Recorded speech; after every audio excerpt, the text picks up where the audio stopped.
We're all going to hell. And it's not because of the Greek. Oh no. Hades. Today on... Oh, for fuck's sake. Don't you start.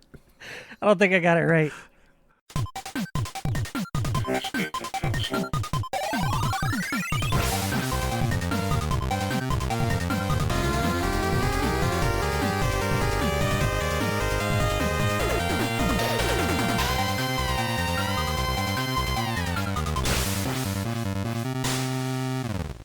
The spirit was there, and the effect was The still lip there. smack. Now Paul's just nodding, like, yes, yes. Tormenting Jake. That's what I get. Welcome, everybody, to another episode of Press B to Cancel, the best damn podcast you can listen to until, I don't know, Retro Nuts. They come out tomorrow. We can't compete with them. But we got a great episode lined up this week. I'm here joined by WareWulff. How's it going, sir? It goes all right. Going pretty good, actually. Well, it's good. It's always good on a Friday, which is when we record. Yes, yes. So, I want to talk a little bit about a game that I've been surprisingly into for the last month or so, and that's Hades.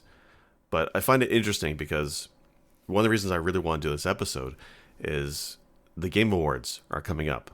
Actually, when you're listening to this episode, I believe they'll be the week after or the week before. So they're coming up soon. That's the Jeff Keighley award show he's been doing for years now. And then in the nominations, there's a lot of Hades. Oh, really? Like a lot.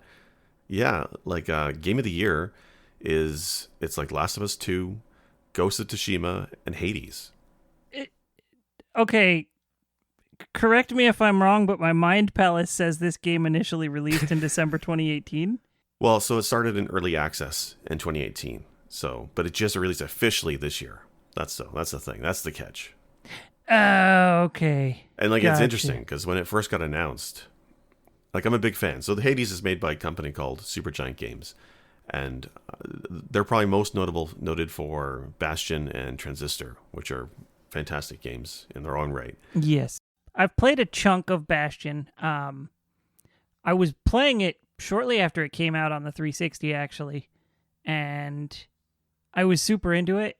But seeing as so much of the story is derived from the narrator, there were two problems. One, my wife and I were sharing one TV at the time. We only had one TV in the house, and so it was, for a lot of games, we'd do the picture-in-picture thing. I'd play a game, she'd be watching Grey's Anatomy or some nonsense. And with that one, it didn't really work, and she hated the narrator. So, Really? Yep, I don't get it, but she just couldn't stand the guy. Oh, I used to love it. He has a great voice, and just the tone of all the narration, I thought was fantastic. I love that. So I eventually bought it on Steam and haven't played through it. And I think I also bought Transistor and haven't even opened it because I do that. Hey, you're not the only one. All those games locked in a vault just sitting there happily awaiting their turn while the companies are like, hey, money for nothing. Chicks for free. Well, I think out of the four of us, you and I are probably the worst with buying games we don't play. Absolutely, yes. Yeah, so, and this is why this is a good episode to do with you. There's another episode we should be doing in the next little while, and that's probably for Spiritfarer, because I've been watching you play that, and it looks fantastic. I definitely have some thoughts on that one, and it's interesting for sure. But like, I love it because, 2020 being what it's been hard for a lot of things, but then it's also been a console release year, so it really kind of feels like the games that have come out this year have not been as stellar as in previous years. It feels like the games are lacking. Not to say there's been no good games this year. There certainly has been. But going back to the Game Awards, when you look at the top of that's there, like Ghost of Tsushima looks like an okay game. I don't know if it's Game of the Year. I heard a lot of hype about that before it released and then very little after. Right. And that's the thing. So, that's not really what you want. You also don't want a boom of, this game's garbage, which I also didn't hear. But when there's a ton of hype before a game comes out and then crickets after release, that's not the best. And and that's to say it's not a bad game. From what I've seen of it looks okay. But just game of the year, I just don't think of that. I mean, the other ones I think was Animal Crossing, which we all know my take on Animal Crossing, and I get it. I can see that being game of the year for some people, but it's kind of interesting. The Game Awards, it's all like the same 4 or 5 games across the board, which is, I feel there's more that came out this year, but maybe I'm wrong. It's been a weird year for releases because I think AAAs haven't been the top of the heap this year. Really. Well, they had problems adapting to working from home, I think is what it is. Like Nintendo is probably the biggest example. Mario Maker 2, from what basically the rumors are, is they cut the Mario USA content from it, and that's why it's only a power-up instead of a whole tile set. And, there's a few things like the DLC for Smash has been delayed. Mario 3D All-Stars probably would have had Galaxy 2 had they been in an office. And I mean, it's not just Nintendo. Cyberpunk also pushed back, right? And that's something, had it released, I think this month is what it originally was going to. Now it's December. Had it released, that would probably be in the Game Awards. So there's a few of the AAA games that were slated to come out this year and are pushed back, and they're not releasing. Like Halo is probably the huge one. Like the Xbox, whatever it's called, is launching with no Halo. That's insane, but I see why. So, big companies are lacking, but indies have had, I think, a good year, right? We've had Rogue Legacy 2, Splunky came out, Spiritfarer is really good, and then, Hades, which is a fantastic game. Streets of Rage 4 I liked. It didn't get a ton of coverage, but there's really just been I hesitate to say there's been a flurry of independent releases this year because there's just, like, it's every year. If you look at what's new on Steam on a daily basis, there's like 40 things. But I feel like this year there have been more indies with successful releases than usual. Yeah, I think so. And I think it's because there's less of a competition from AAA titles, right? Plus, the price is right on a lot of indies. I was just actually that's funny that you say that because I was just thinking Genshin Impact. Right, free. How right can the price get aside from free? Is that indie or is that a team? How big's the team behind that one? I don't know, but I never heard of the development. Apparently, they've made other games, but it's the first game of theirs I've heard of at least that I heard of them. Yeah, I know they got overhyped a lot because of the Breath of the Wild comparisons early on. Although, having played it recently, it's nothing like Breath of the Wild, but it's not bad. It has enough similarities to where I get it. It's a Breath of the Wild JRPG. That's basically what it is. It throws experience in the mix. It makes things a little bit more linear, despite being a big open world. It has JRPG elements heavily applied to the Breath of the Wild archetype. Do you think it's worth putting more time into it then? Because I've been on the fence about it. Like I could see us doing an episode on it, but I need to know if I should put more time into it. I think so. At around adventure rank 6 or 7, and I know tangents, that's what we do. Us? Never. I was not thinking I would be interested in sticking with it.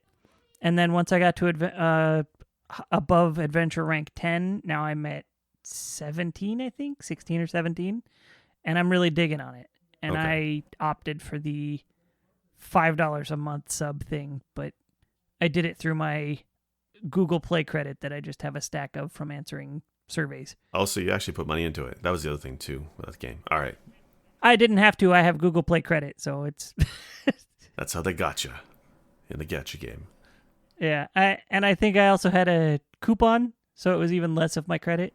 So I was like, whatever, sure, why not? I'll give it a month, see if I like it still. It's just wild, though, like with all the games that are out that are not AAA titles that are doing well. And part of that, too, I think, is Game Pass with that Xbox been doing. When I signed up for that, for the Streets of Rage episode to try 4, I didn't realize how much was on there. Like, I've been playing Celeste a little bit, too, because of that. And that's another great indie title. But anyway, that's not what we're talking about. We're talking about Supergiant Games' Hades, which is, I'm pleasantly surprised, is good. As much as I love Bastion, and Transistor was great, too, they kind of slipped a little bit with Pyre, which is an early release, which didn't get quite as good of press when that came out. So when they announced Hades was coming in early access, I kind of just wanted to shut it out of my memory. No Memory Palace for Hades. I wanted to go in fresh when it finally released. Because like I regret buying Dead Cells in early access because I played it in early access and I love it, but when it finally released, I haven't touched it, and it's hard to go back to it, right? So I didn't want that experience with Hades, so I waited till it came out, and it came out this year, and it was also only $20 American, and I figured, okay, $20 indie title, it's probably a few hours long. That's okay, that's worth it. Little did I know, I would end up dumping 70 hours into the game. And try as hard as I might, I am still not done it yet. I cannot beat the last boss, which is insane to me. So I've like 70 hours for $20. Right out of the gate, this game is awesome, right? Your value for money is there. So this is a roguelite, yes? Yeah, you know what? We did a whole roguelike versus roguelites, and maybe you can tell me what the difference is for this one, because I can't remember. Roguelike is turn-based. It's a very strict rule set in how the game plays, where it's you and all the enemies take a turn at the same time, and you generally move in squares. Right. So then this one then is a roguelike, I guess, right? In that it's not turn-based, it's live action. It's like a overhead 3/4 view, I guess isometric, I guess you could say, but it's action-based combat. Yeah, that's what the art style looked like to me. I hate to say it, while the art looks pretty, the aesthetic they went with kind of throws me in another direction, not being interested in the game, which I know that sounds superficial as hell, but sometimes an art style just doesn't grab me. And honestly, I can say the same thing about Children of Morta, which I played through its entirety earlier this year. I loved the game, did not so much enjoy the art style as much as I thought it was still very pretty and appreciated the pixel art style and all that and what they did. The animation was great. It just wasn't a style that was like, yeah, I like this, but I can see why people would. Well, okay, then we can start with the graphics of Hades, right, for the aesthetic. So it's based on Greek mythology. I mean, they certainly take liberal use of the setting, but it's based on Greek mythology. And all the characters in the game that you meet are underworld characters like Hades, Cerberus, Nyx, but then also a lot of Greek gods, right? Aphrodite and Hermes and Zeus, they're all characters. All the gods and all the characters, it's a hand-drawn style. You're right, at first glance, I didn't care for it either, but it kind of grows on you, right? When you're having dialogue for all the various characters, there's no animations on the characters, which is what found was disappointing, but all the dialogue is voiced, right? So it kind of brings the character that way. And there's something like 20,000 lines of dialogue in this game, all recorded. Oh my. It's insane. So the style kind of grows on you. But what I really like, though, is the character design is very diverse, right? You know, the thing with Greek mythology or Greek history, it wasn't all white people, man. Like back then, there's a lot of diversity, right? From all colors and races and peoples.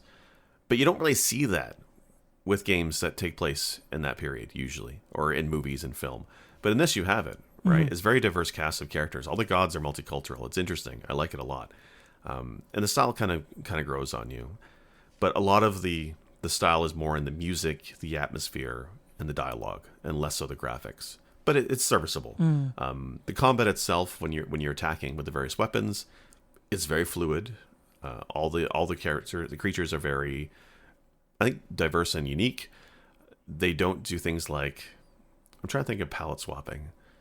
Oh, there's a couple instances where they do, but for the most part, the monsters you fight are different, right? With a few exceptions, and there's a fair amount of range with them.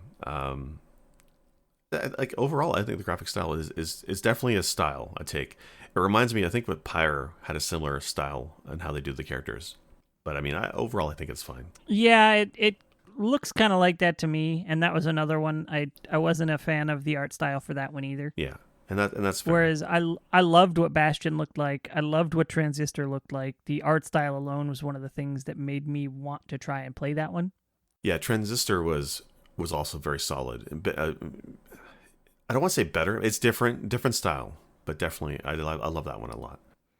Yeah, I I don't like to say that an art style is bad if it's like if you can still look at it and say, okay, that looks really pretty, it's just not for me. Right, exactly. obviously it's there's a big difference between I'm trying to think of something. I don't know. Picasso and Monet. Okay. You know, they're drastically different, and some people will argue that one's ugly, and some people will argue the other's ugly, and whatever, to each his own. But they're both very well respected artists, and they have a catalog of artwork that is used for reference and everything to this day. And like just different styles. They're very different. Yeah. It's that's basically where I'm going with this. It's like comparing the Pokemon cartoon to the Detective Pikachu movie. They both work, just if you grew up with the cartoon, the movie looks a little weird. Well, Hades is no Pokemon, I'll say that. Although there are monsters. Gotta slay them all. It's true. All right. Okay, so is there multiple playable characters, or are you always the same? No, so you're always playing Zagreus, basically, and you're the son of the god Hades. Hades is the underworld god. He runs it. And he's a schmoozer. Right. And he's like your spoiled brat child, is Zagreus, is essentially what Hades thinks of you.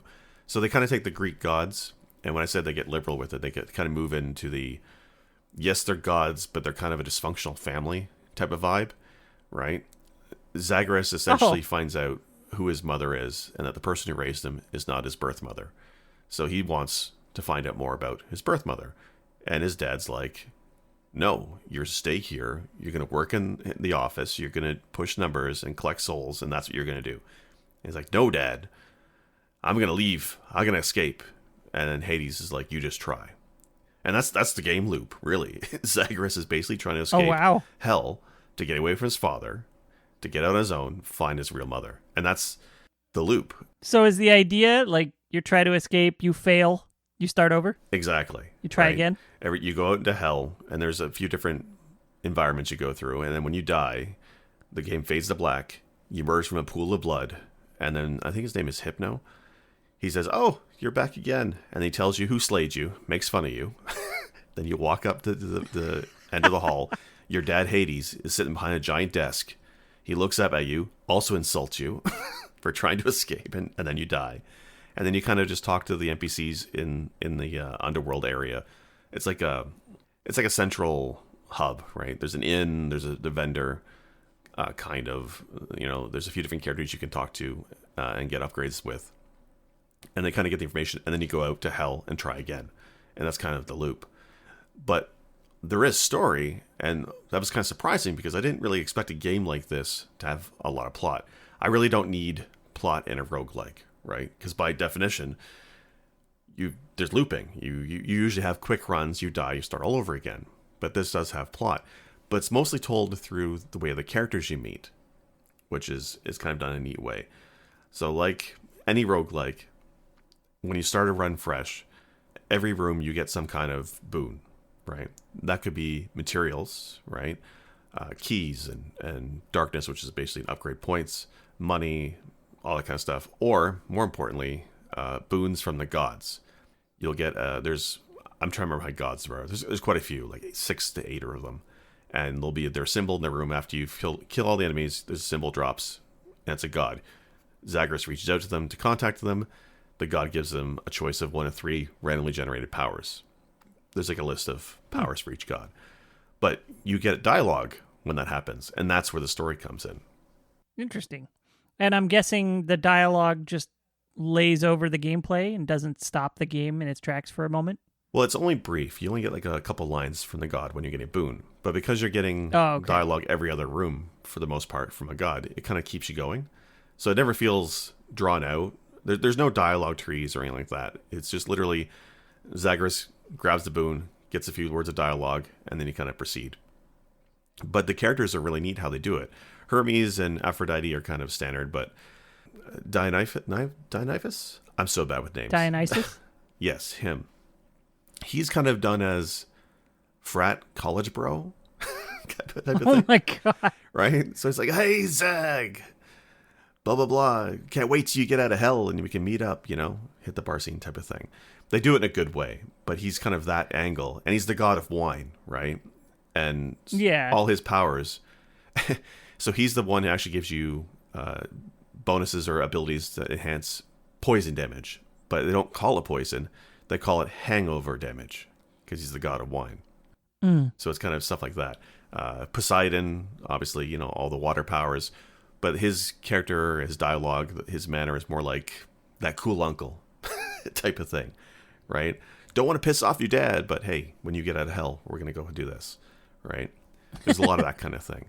So they really make the gods really unique in how they interact.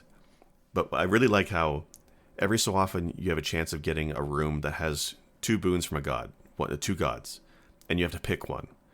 And whatever one you pick, the other god comes back with dialogue, basically all upset at you and raging, and then they'd put a challenge into the room of some kind. So if you have who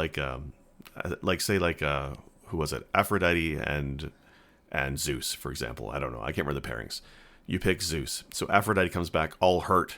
Normally she's a flirty character. She comes back all hurt, throws a bunch of mobs in the room, and then starts dropping these AoEs of charm and stun, and you have to dodge the stun charms from her while you're fighting the enemies in the room. And if you manage to pull it off, you get another boon from Aphrodite. So the duo rooms give you a little bit more interaction with those god characters, and it's done really well. And they also show them as all fragile and jealous. Yes. Well, they're all petty, right? They're gods, right? And yeah. Dysfunctional family at that. So they're always infighting and poking fun at each other. And it's done. Why'd you pick them over me? Yes, exactly, right? Like, Zagreus, I thought you better of you. I thought you were on my side. How could you side with Ares? You know, it's fun in a cool way. Wow. Yeah. So what you're saying is I should get this and play it on Thanksgiving to make up the fact that my family's 1,000 miles away. All I'm saying, if Zagreus was on Facebook, he would be blocking his dad for sure. It's pretty funny. I love it like that too. But more than that too, the underworld characters. There's the first boss. Basically is they're called Furies. I don't know the whole Greek mythology. My history is lacking with Greek stuff, but there's a few Furies, and the main one, Megara, is at first you fight her and you know you beat her or she kills you, whatever. You're both immortal end of the day. So, but when you end your run and you die and you come back to the main hub, she's in the bar sometimes, and it turns out they have a history. Zagreus and Megara were dating at some point in the past. And they have that ex-boyfriend-girlfriend vibe going on, and they fight a bit.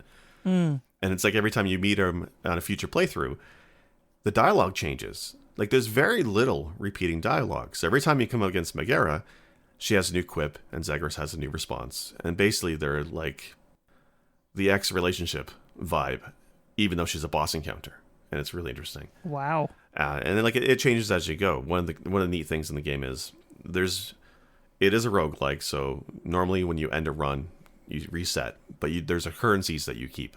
One of them is, I think it's ambrosia, or is it nectar? It's nectar. You can use that to upgrade other currencies, or you can actually give it to the various NPCs and the gods you find in the game. And when you do that, you get more dialogue. You also increase your reputation or your relationship with them.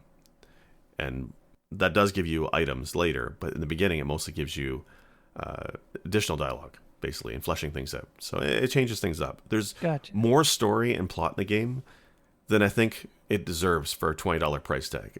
Like, it's pretty good value there. It's pretty wild. Yeah, there's a lot of character in the game.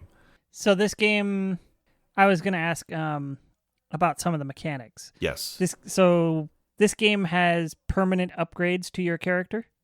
So there are. So let me explain the base mechanics here. Overhead view, hack and slash game. Because here's what I'm thinking. There's generally 2 camps. There can technically be a third if you want. There's pure roguelites where every run has, the same pool of items. You can always just get whatever. There's more like Isaac where the pool of items is expanded by accomplishing certain things and expanding the way a run can unfold. And then there's stuff more like Undermine and Rogue Legacy where you get permanent upgrades as well as expanding what you can find out in the world. So which one does Hades fall into? Is it permanent upgrades? It's kind of a mix of Isaac and Rogue Legacy in that the boons you get from the gods, early on, you only had the same pool of gods, but you unlock a few other ones later on. Or, yeah, I don't know if it's unlock in the strictest sense. You don't know that you've done it. It's kind of like the game tries to slowly bring in new mechanics over the first few runs. You do unlock a couple things. And at the core, it's the same 3 abilities for the most part. It's light attack, medium attack, and a spell. And the gods that you encounter unlock abilities for those 3 categories of attacks that only happen for that run. After you die, that resets. But there's a currency called darkness you pick up. And there's a mirror in your bed in Zagreus' bedroom, and that lets you unlock other abilities, mostly stat-based. Things like you can unlock do X% damage when you're attacking enemies from behind or undamaged enemies. Things that will increase the chance of rare, better boons from gods during a run. Increase the amount of coins you get in a run, that kind of thing. There's also, early on, the death mechanic is pretty harsh.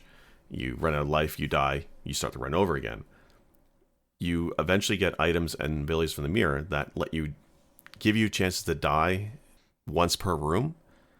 And if you die more than once per room, then you reset your run. So in the beginning, it kind of feels very punishing. But when you unlock certain abilities, it gets easier to survive longer in the game. And that's all from the persistence of it. Gotcha. So that is done fairly well. Because that's my kind of roguelike, right? I like roguelikes. I don't mind the run loop of these games. But when you lose everything, it can be very off-putting, I think. I will say that, depending on the type of game, I'm completely there with you. Like with Isaac, if I lose a run, I have absolutely zero hard feelings one way or the other. I'm like, well, that was a stupid way to die. Yeah. In Spelunky, if I'm having a particularly good run and die out of nowhere, I'm mad at the game and I have to put it down. I have to walk away from it because things were going so well that going back to a 0 state is frustrating. Yeah, I'm like that with Isaac. Like that always burns me. If I die and I was late into run and I die, I don't have the motivation to start over again. I don't. But with Hades, it's the type of game where I could do runs multiple back-to-back and still love it because I've made some kind of progress in the character. Yeah, and with things like that, it definitely makes it easier. Rogue Legacy and Children of Morta both have that aspect where, especially with Children of Morta, you get skill points and talent trees and things like that, so your character just grows as you go through the game and use that character more. And it also makes you swap between characters because of, like, they get tired. So you have to use somebody else because their stats are now affected on this run because they're worn out. Okay. So it makes you swap like that, but it keeps the gameplay fresh. They all play fairly different from each other, and there's like 7 of them. And so it definitely makes it easier going back into a new run when you're not starting in a 0 state and you come in feeling pretty powerful right off the bat. Well, see, what Hades does to make you interested in doing future runs, there's a couple things. One of the neat thing, though, is because you have, the 2 attacks and the spells, when you're getting the upgrades from the gods, for some of them, it's only one or the other. So you have to kind of spec in a certain build for what you're doing, right? You might double down and put all your god boons into your spells, your spell casting. Or you might do a mix with one god so that the statuses and boons kind of interact a bit. So there's some comboing of abilities that is really interesting. So that can be fun. But the other way is that there's multiple weapons. You start with just one, a sword, right? But then you can fairly quickly unlock different weapons. There's a bow, claws, there's a shield, like we're talking straight out of Rygar type of thing. And they all play different, right? The same 2 attacks and a spell, but they behave differently. And the gods' boons, there's unique boons for the weapons. So they kind of encouraging multiple playthroughs that way. Yeah, I'm guessing you pick a weapon for the run? Right, exactly. And it's very important. Okay. You can't change it later on.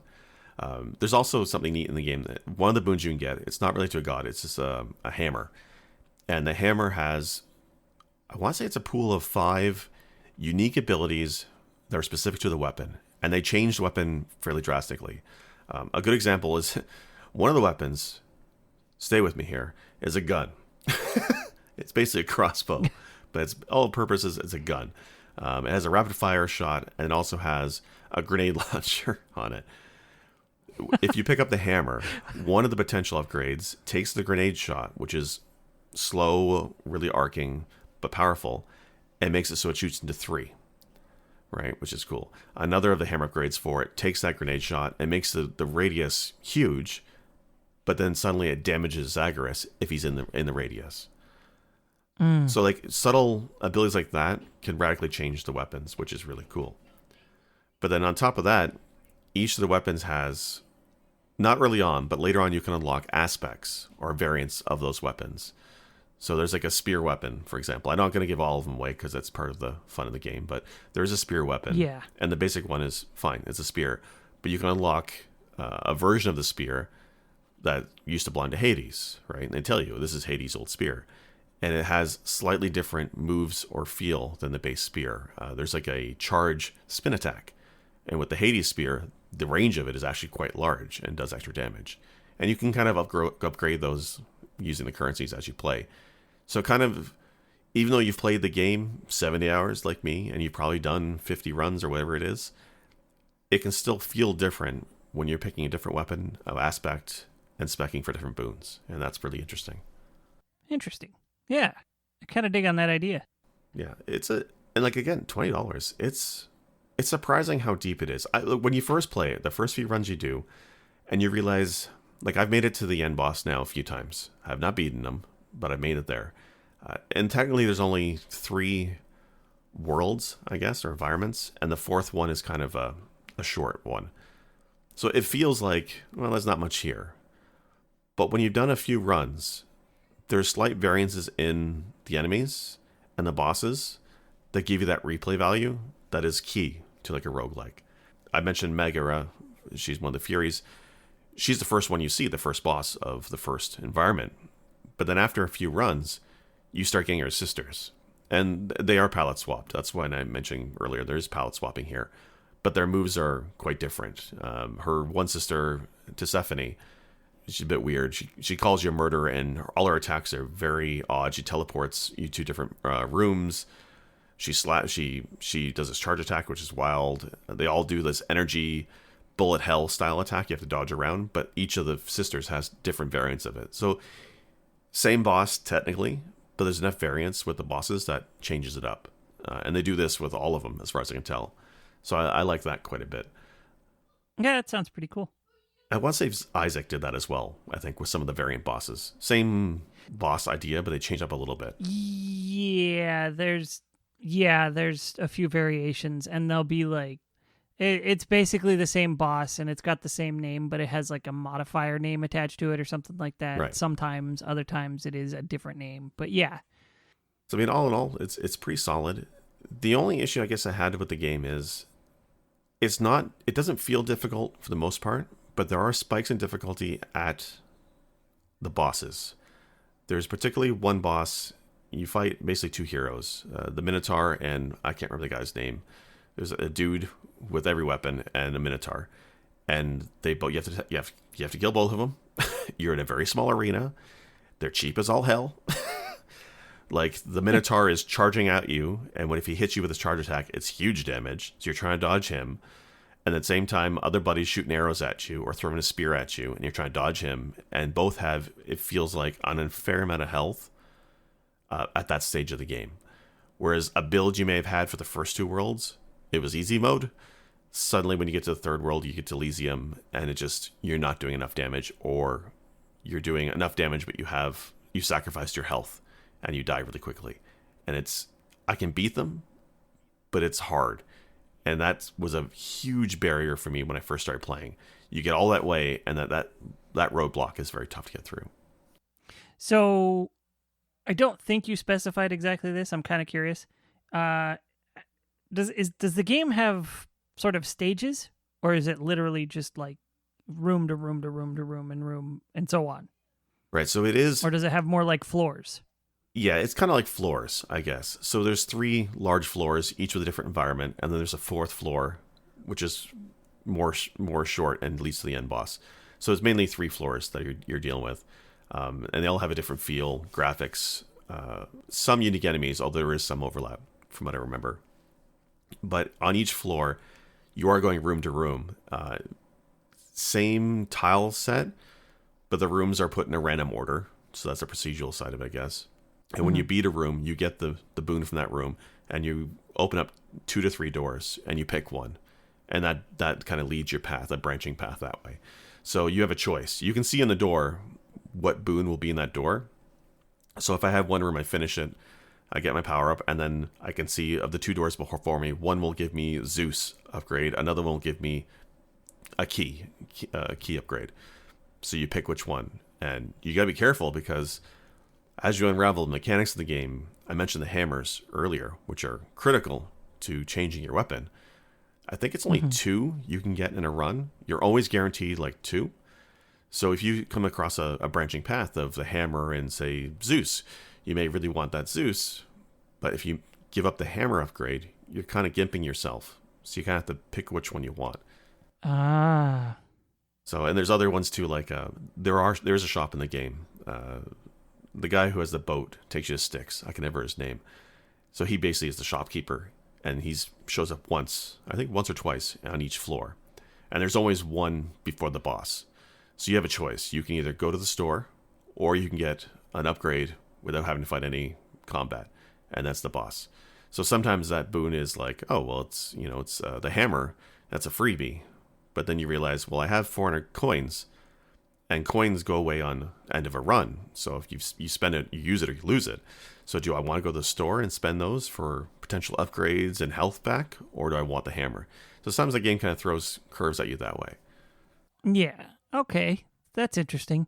And so does each floor have its own sort of boss or boss type or pool of bosses? Or can you get the same boss, like obviously not on the same run, but on multiple runs, can you get the same boss on the first level that you had on the 3rd level or something? Yeah, so each floor has the same boss type. So for the first world, it's always going to be a Fury, and whatever, like it's always going to be Megara or one of her sisters. And I've seen 2 other sisters at this point. The second world, it's always a Hydra. Which Hydra you get, there's variants of the Bone Hydra, but you always get Hydra. And then the third world is always, as far as I know, is those 2 guys, those assholes. Minotaur and Theseus. Yeah, but they changed up a little bit, but it's always the same boss type. And that when you first play, you're like, well, that's kind of lame. It's the same bosses, but the variations they do and the different weapons, so each fight with them is different, I think is kind of offsets it. It's the kind of game where they're probably not going to, but I wish it would get DLC at some point, like some kind of expansion. I'd love to see them add more floors or more bosses to the pools. But they historically, with their games, have not done DLC, I don't believe. But I wish they would for Hades. Yeah, I don't think they did DLC for any of them, have they? No, they kind of put the game out, and they'll patch it. Like, they support it, but they don't really expand the content. They're kind of done with it after they release it, which I respect that. I mean, they put a game out when it's done. There's definitely something to be said for the process of designing a game to be finished instead of designing a game to add more to it. Right. and that's why when they first said early access, I was kind of worried, right? Because you never know. It depends on the company and how they handle their early access. But from what I gather from Hades, they're very smart with it. When they first released it, they're very clear that the entire game wasn't in there. It was only portions of it. They reserved certain parts of the gameplay for release. So there's still surprises for those who jumped on early. But then they also took a lot of feedback from the community on what worked and what didn't. So they kind of had a very transparent, but a good development in early access. Like when they did updates in early access, when I was going back and looking at it, it seemed like every update was purposeful. It was changing something major with the game. And they did it with a lot of feedback from the community. So I think that was interesting. I didn't realize this only came out of early access in September. Yeah, that's what I was telling you guys before. Like this game was in early great. access for a long time. Yes. Did you buy it while it was in early access or after? No, it was after. Like I said, I put this game out of my mind. When they first announced it, I saw it early access. I said, no, I'll wait. I'm glad I did, because when I finally picked it up on the Switch, it was total surprise of how polished and solid this game was. Okay, another question. Switch version specific. Does it have a lot of hiccups? Or any? No, I mean, it's not a technically demanding game. Right, we mentioned it's a 2D art style for sure. One would think Isaac isn't either, but I can make that game crawl in frame rate on the Switch. So That is true. But for what they've done here, it runs, as far as I can tell, I have not played the PC version, but on the Switch, I've noticed no issues at all. Like, it performs very well. The combat is very fluid, feels very tight. When you're zigzagging around because you're dodging a lot, avoiding monsters, attacking, it feels really good. And that was the first thing that pulled me in. Is some games like Rogue Legacy, I like the game, but the combat is not why I play it, right? It's more for the unlocking of stuff and the crazy powers.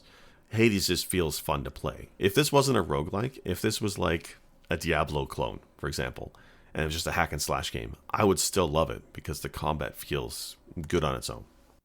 All right. Now you've got me more interested, and I'm kind of curious to give this a shot. But I am also seeing that it's $25. I might wait for a sale. Well, the thing with Supergiant Games is they go on sale all the time. They're always good for that. I think I paid $3 for Transistor.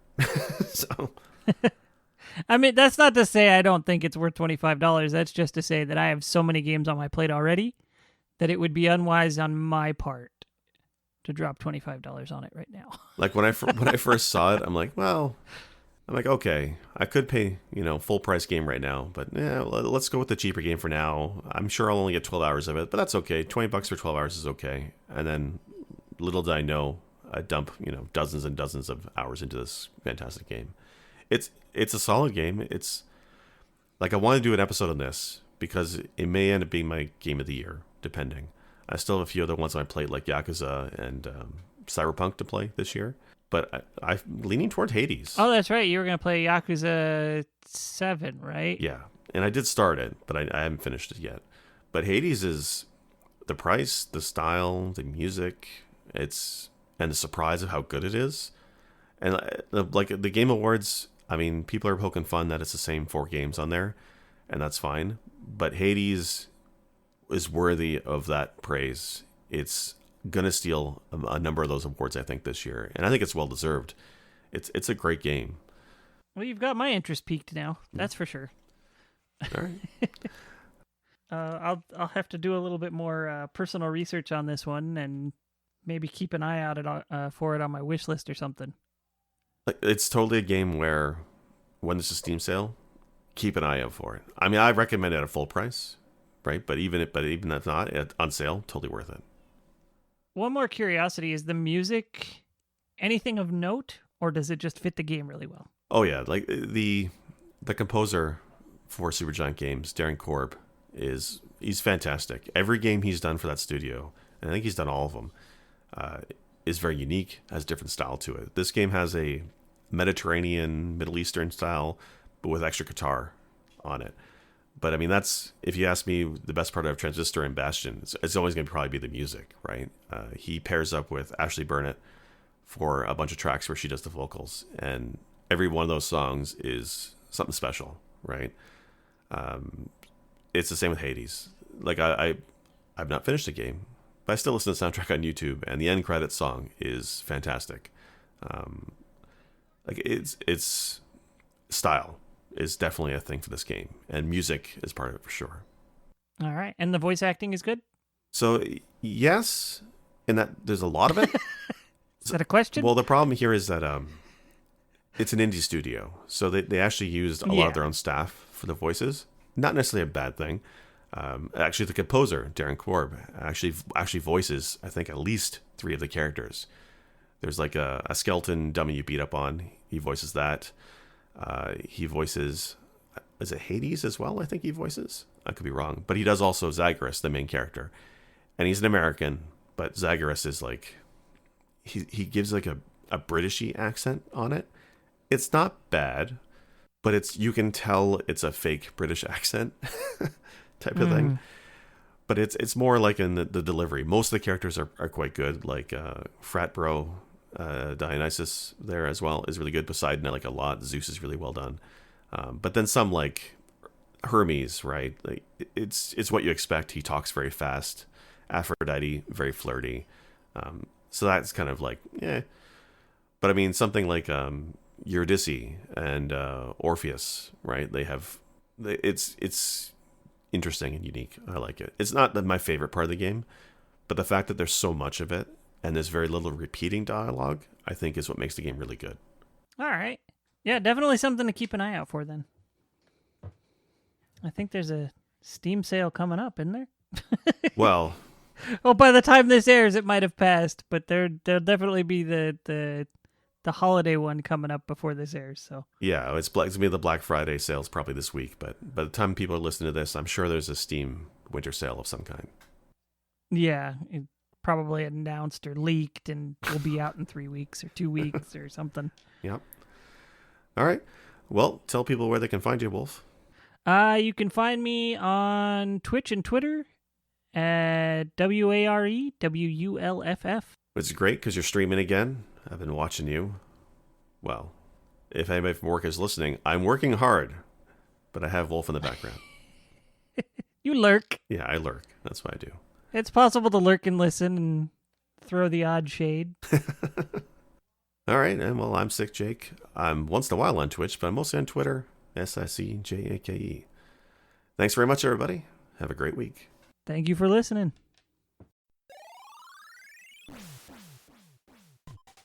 Special thanks for music. Go to Arthur the Last Ancient on Spotify or The Last Ancient on Bandcamp. For more episodes, please visit our website at pressbtocancel.com. As well, feel free to like, comment, and subscribe at Spotify, iTunes, Stitcher, or anywhere else you'd like to listen to your favorite shows. As always, thank you. This has been Press B to cancel.